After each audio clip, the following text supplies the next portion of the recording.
Kaze mu kiganiro umutekano. Ikiganiro umutekano ni ikiganiro mushikirizwa n'igisata co kumenyesha amakuru mu bushikiranganji bw'intwaro yo hagati mu gihugu, iterambere rusangi n'umutekano. Kw'igenekerezo rya 24 Kigarama 2025 hano mu Burundi harahimbajwe umunsi mukuru mpuzamakungu wahariwe kurwanya ibiza n'isibe, aho umunyamabanga ntayegayezwa mu bushikiranganji bw'intwaro yo hagati mu gihugu, iterambere rusangi n'umutekano, mu itangazo yashikirije imbere y'uko uwo munsi mukuru uhimbazwa, yaramenyesheje abarundi n'amakungu akamaro nyamukuru ko gukomeza ubuhinga n'ubumenyi vy'abenegihugu mu gukinga no mu gutabara mu gihe c'ibiza n'isibe. Twabamenyesha ko uwo munsi mukuru mpuzamakungu usanzwe uhimbazwa kw'igenekerezo rya 13 Gitugutu uko umwaka utashe. Uburundi bukaba buwuhimbaza inyuma y'iyo tarike kubera uhurirana n'itarike y'umunsi mukuru wo kwibuka igandagurwa ry'incungu y'intahe yo kwikukira umuganwa Rudoviko Rwagasore. Icivugo c'umwaka akaba ari kwitwararika gushira uburyo mu bikorwa vyo gukinga ibiza kurusha guhangana navyo.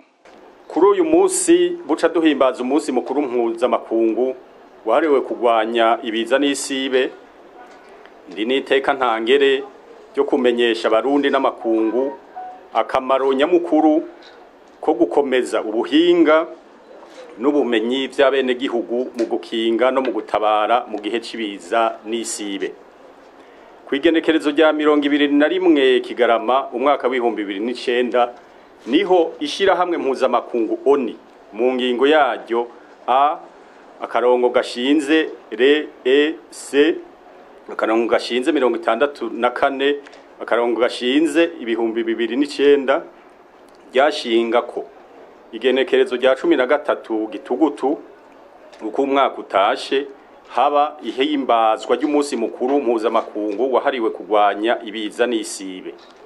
Ihimbazwa ry'uwo munsi ni akaryo keza ko kwimvira ku vyofasha abenegihugu mu gikinga ibiza mu buryo burama no kugabanya ingaruka mbi zavyo.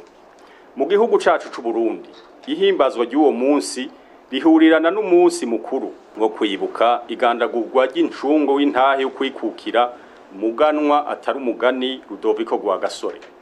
Nico gituma muri uno mwaka ihimbazwa ry'uwo munsi mukuru ryungururijwe kw'igenekerezo rya 24 Gitugutu umwaka w'2025.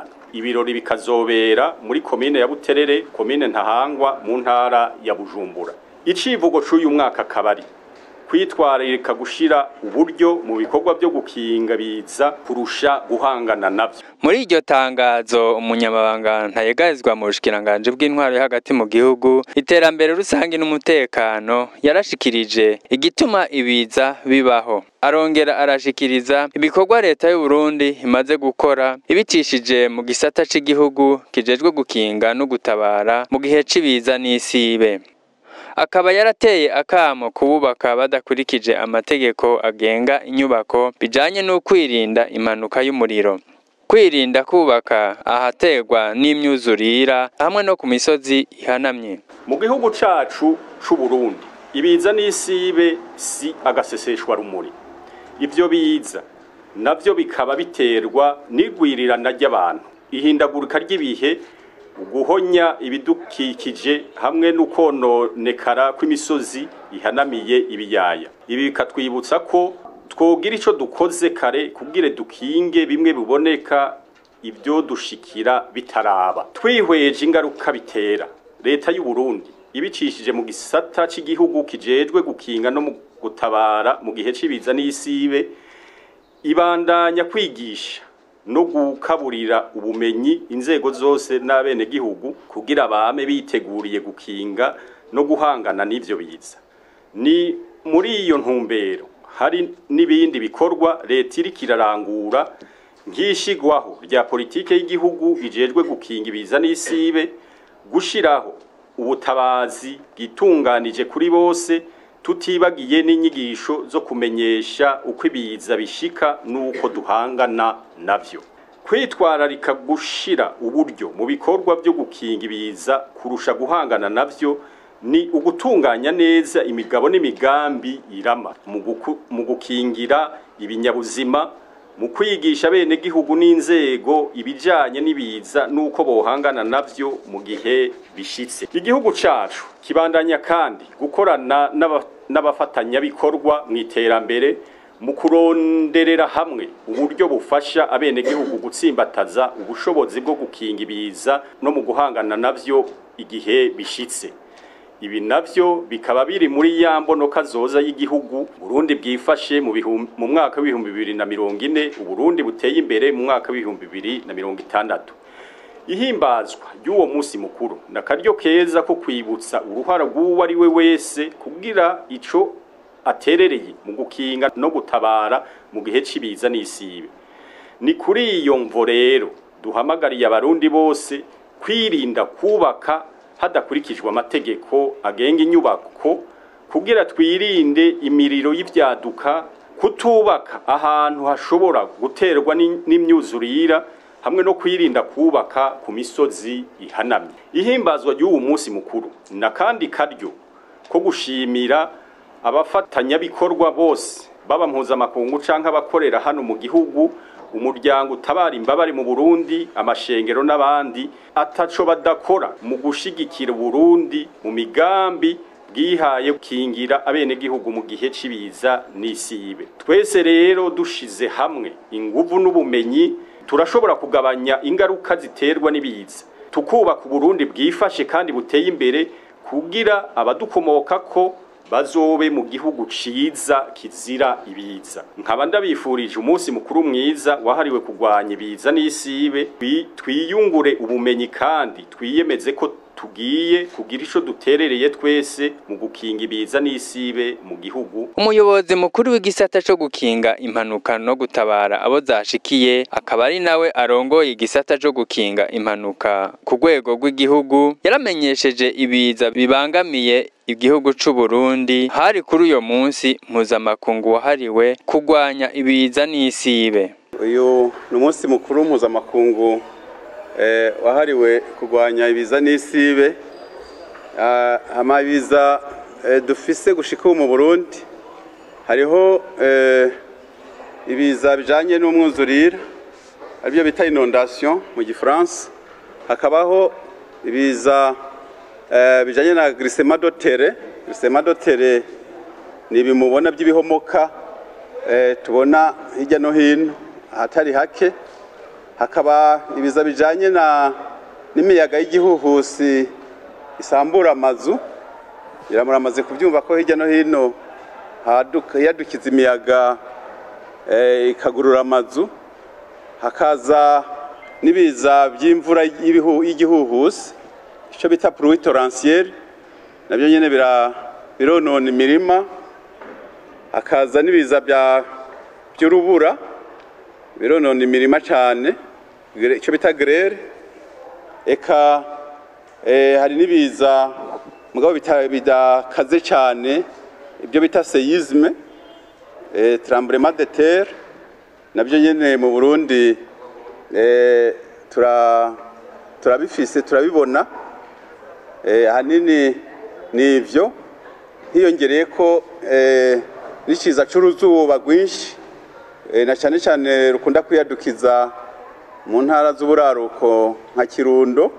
Uwo muyobozi mukuru yarongeye arashikiriza ibikorwa leta imaze gukora nko gushiraho amategeko ngenderwako, amategeko agenga igisata cyo gukinga ibiza n'isibe, gushiraho inzego zijanye no gukinga ibiza n'isibe. Ntiyibagiye kuvuga ibikorwa vyakozwe n'abafashanya bikorwa mbere n'ibindi bikorwa biri mu nteguro bigiye gukorwa mu minsi iri imbere. Uwo muyobozi mukuru yarongeye arashikiriza intambamye ziri muri ico gisata zisanze zibabuza gushika kwihangiro. Muri izo ntambamye yaramenyesheje ko abantu benshi bataratahura neza uko bogwanya ibiza n'isibe. No gukinga ibiza leta y'u Burundi rikirakora ibikorwa byinshi cyane. Hariho ibyo novuga nko gushiraho amategeko aricyo bita cadre legal, hariho na cadre institutionnel, gushiraho inzego zijanye no gukinga ibiza, hakabaho no gushirako ico bita amagide de travail, nico no kwita nk'ibikoresho dukorerako, planification dukoresha igihugu gikorerako kugira ngo dushobore gukinga ibiza. Hari nk'ibyo bita ama plan de contingence, hariho ibyo bita ama stratégie nationale de réduction des catastrophes. Ibyo byose bikaba bikubiye mu cyo twita politique nationale de réduction des catastrophes, ni kuvuga politique y'igihugu ijejwe kurwanya ibiza n'isibe mu gihugu. Hakabaho n'ibindi bikorwa novuga biboneka, bikorwa na cyane nabo dukorana abafashanya bikorwa mu by'iterambere. Hari ibikorwa biboneka byinshi biriko birakorwa mu gihugu, n'ibindi biriko birategurwa muzobona bikorwa mu minsi iri imbere. Hariho imigambi myinshi y'igihugu, kuko nkuko kenshi benshi bakunze kubyita ngo ni imigambi y'aba partenaire y'abafashanya bikorwa, mugabo iyo migambi yose ikorerwa mu Burundi ni imigambi y'u Burundi. Ego intambamyi ntizobura, intambamyi ziriho, hariho ingorane zijanye n'uburyo, hariho nka ibigega byashizweho bijejwe kurwanya ibiza n'isibe, Fond de réduction des risques de catastrophe, FORRC. Ibyo bigega biriho, hari ikigega cyashinzwe mugabo ubu turabona ko kitarakoreshwa, kitarahabwa uburyo, mugabo kiriho mu mategeko.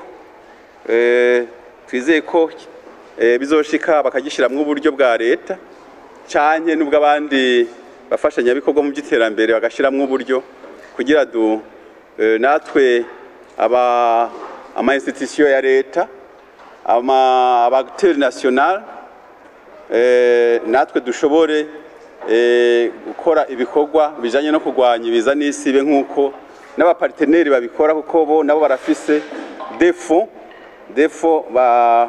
usanga baronka mu bigega by'isi bitanga amafaranga, bakaronka amafaranga bakayakoresha kugira bayakoreshe mu maproje ajanye no kurwanya ibiza n'isibe. Akaba rero n'ikibazo akenshi dukunze kubona cyuko abantu benshi ntibaratahura neza ukuntu borwanya ibiza n'isibe. Ni ukuvuga ko abantu benshi abo twakwita les communautés collinaires zo ku mitumba, ntibarigishwa neza ngo baronke inyigisho zikwiye kugira bumve ko abategetsi kuva ku nzego zo hasi ku mutumba gushika mw'izone, mw'ikomine, mu province, kugira bumve neza yuko umugambi wo kurwanya ibiza n'isibe ari umugambi wabo. Iyo defi, iyo ngorane nayo izogera igihe ikahava, abantu bose bakabitahura, bakabyigishwa, bakumva ko ari iby'iwabo, ari ibyabo, ari igikorwa cyabo cy'umwe wese, kugira agire uruhara rukomeye mu kurwanya ibiza n'isibe. Uwo muyobozi mukuru mu vyo yabandanije ashikiriza mu kiganiro yahaye abanditsi n'abamenyesha makuru kuri uwo munsi ko hari intara zibangamiwe gusumba izindi. Akaba yarateye akamo ku bafashanya bikorwa mu bikorwa vy'iterambere rirama ko bokorera hamwe na leta bagafashanya bimwe biboneka kugira habe gukinga ibiza n'isibe, kandi habeho kwegeranya uburyo hagati y'izo mpande zibiri kugira buzofashe mu migambi yo gukinga ibiza n'isibe.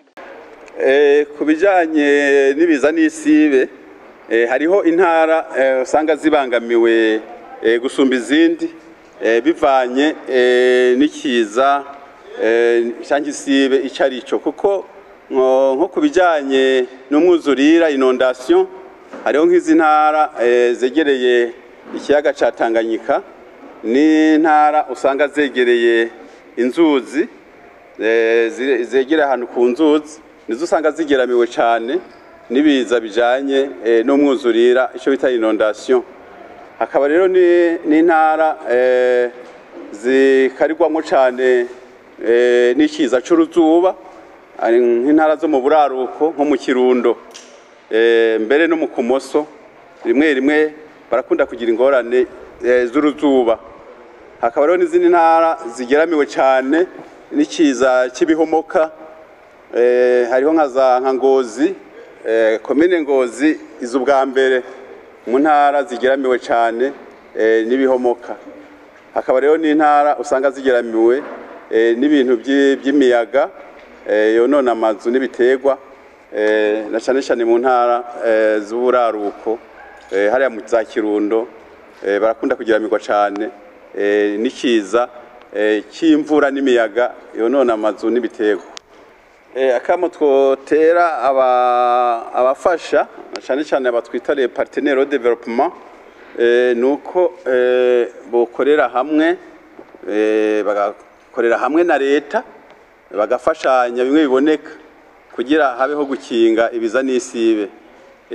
Akandi kamo nuko hobaho kwegeranya uburyo bukegeranywa, haba ku ruhande rwa leta, haba no ku ruhande rw'abafashanyabikorwa mu by'iterambere, aba partenaires au développement, hakegeranywa uburyo cyo bita mobilisation des ressources, uburyo bugashirwa mu bigega, hakabaho amaproje yo gufasha mu bintu byo gukinga, bakabishiramwo amahera mbere yuko ibiza bishika, kuko byaramaze kwibonekeza cyane ko akenshi abafatanyabikorwa mu by'iterambere akenshi baza iyo habaye ingorane ibiza byamaze gushika mu bene gihugu. Mugabo ngaha twabonye yuko nkuko ikivugo kibivuga, ikivugo cyatanzwe n'ishyirahamwe mpuzamakungoni kivuga yuko abantu bose bogerageza kwegeranya uburyo bugakora muri resilience, ni ukuvuga mbere yuko ikiza kigishika, uburyo bugakora mbere y'ikiza, hako abantu bashira uburyo ikiza cyamaze gushika bakaba ariho baza gutabara. Mu kivugo rero cuno munsi nuko uburyo bwokoreshwa mbere y'ikiza, bigaca bifasha cyane ikiza gishitse abantu kigashika abantu borohewe, abantu bamaze kuba resilient, ni ukuvuga bamaze gukingirwa, ata bintu byoshobora kubononera cyane, ata bintu byokononekara, ata buzima bw'abantu bwo hasinzikarira, canke amazu n'ibintu byabo bigashobora gukingirwa bivanye n'ukuntu habayeho ico bise investir dans la résilience, ni ukuvuga gushira uburyo muri resilience, donc mbere y'ikiza, mbere yuko ikiza kiba bakabishiramwo uburyo mu gukinga, na cyane gusumba gushira uburyo mu gutabara. Nkunzimana Atanaze, umushakashatsi muri kaminuza y'u Burundi akaba n'umuhinga mu bijanye no gukinga ibiza n'isibe, yarashikirije ko atamakenga afise ko uburyo bwinshi bwojana cane mu bijanye no guhangana n'ibiza n'isibe, hako buja mu bijanye no gutabara. Ati birakunda ko abantu bahindura imbono uko bahora babona ibintu. Ego cyane birakunda yuko uburyo bwinshi buja mu bijanye no guhangana n'ibiza n'isibe, ahako uburyo buja mu bijanye no kuza gutabara. Dufatiye cyane nko ku biza dukunze kubona mu Burundi, byaba by'inyuzurira, ibihomoka, umuyaga cyangwa se uruzuba, hose biragaragara yuko hamwe hoja mu nguvu, birakunda yuko abantu bose bari mu maproje canke mvuga imigambi runaka yo guhangana n'ibiza n'isibe, uburyo bwose bwahora buza canke bwagenda mu kuja ndavuga kugira ama intervention hajya hamaze kuba isibe, kubwo buryo bwose bwojanwa mu gufasha ibikorwa byo guha ndavuga inguvu abene igihugu aryo bita resilience, abantu bakabashobora guhangana n'ivyo biza n'isibe, hako abantu bama bariko baraja ndavuga gutabara aho byayangaye. birakunda rero nico gituma nibaza ko no munsi ari umunsi wambaye cyane aho ihangiro nyamukuru rijanye nuko gushira uburyo mu guhangana n'ibiza ho kubushira mu kuja gutabara nuko babonye yuko imyaka myinshi Burundi buri buhura n'ibiza bitandukanye ariko nk'abantu afatanya biko na leta kenshi baza iyo hari isibe yabaye ugasanga baje kumbure babaza ahantu abantu bahitamo n'imyuzuri canke amazu yaguyeko canke ahantu amazu y'abantu yatemvye kwera ibihomoka ariko ubu kwino ntego nshasha y'ikicivugo cy'uno mwaka cyo gushira uburyo mu guhangana n'ibiza n'isibe aho kuja gufasha aho vya isibe ryabaye birakunda ko abantu bose bahindura imbono bahindura uko barabona ibintu abahora baza igihe cyose baraba amaraporo ajanye n'ivyabaye ahubwo bakafatira kuri vya biza ndataka karorero hari karata yakozwe yerekana uburere bwose bugeramiwe n'ibiza n'isibe mu gihugu cyose iyo karata rero yerekana neza ahantu hose abangamiwe n'urugero abangamiwe nuko ndavuga ni ubu kubera ko hazwi yaba leta haba abafatanya ibikorwa bose barashoboye rero kuzana bwa buryo bakabushira mu bikorwa byo gukinga kuko harazwi aho kingwa iyo hatazwi kumure vyogoranye mugabo kubera ko navuga ahantu abangamiwe habazwi amakomine cyangwa imitumba cyangwa uburere abantu rero ko bozana amafaranga bakora ibikorwa byo gukinga nibaza ko birashoboka nta kidashoboka muri ivyo uwo muhinga akaba yaramenyesheje icokorwa cihuta atuno munsi turazi uburere bubangamiwe n'abantu babangamiwe n'ibiza atumwe wese mu bimwerekeye agira ico akoze muri imigwi itatu meje kuvuga navuze leta ndavuga bene igihugu muri rusangi afatanya ibikorwa twese nuko navuga tuba mobilize niko novita umwe wese agafata yuko kuwera no munsi haba jaho mbaye gwera kumwe n'igihugu ivyo ngiye gukora nibijanye no kwikingira abaza kugira cyo bafashije aba leta canke abandi ba partenaire bose bave muri logique yuko bazo bazana uburyo baje kuraba haba isibe ariko tugende umunsi kwese dufisangiye yuko uno munsi turazi uburere bangamiwe turazi abantu bangamiwe turazi novuga ibiza runaka ubwo bwavyo umwe wese mumwerekeye ashaka no munsi avuga ati je nk'ubu ndagiye gutangura nabonye ujya mwonga rujya ruza rasiba ndagiye amafaranga ntangure kugira kubaka kumbure stabiliser les berges ubundi ati jewe nanje ndafite amafaranga cangiye kurondera nabonye umusozi tangu kumanuka tu stabiliser ubundi ati nabonye ahantu hari inondable ngomba kuntu takanaliza tugahino munsi abantu bose no munsi bakagenda bazi yuko bagiye kugira ibikorwa bijanye no gukinga dukure mu mitwe kwa matuza gutabara gusa ariko tuje mu gukinga ko niraho twatugize interane ishemeye muri ryatembere rirama mbere twadufashe muri yamonoka zoza y'u Burundi bwifashe 2040 utembere mu 2060 aha ni ikiganiro cacu kigarukiye naho butaha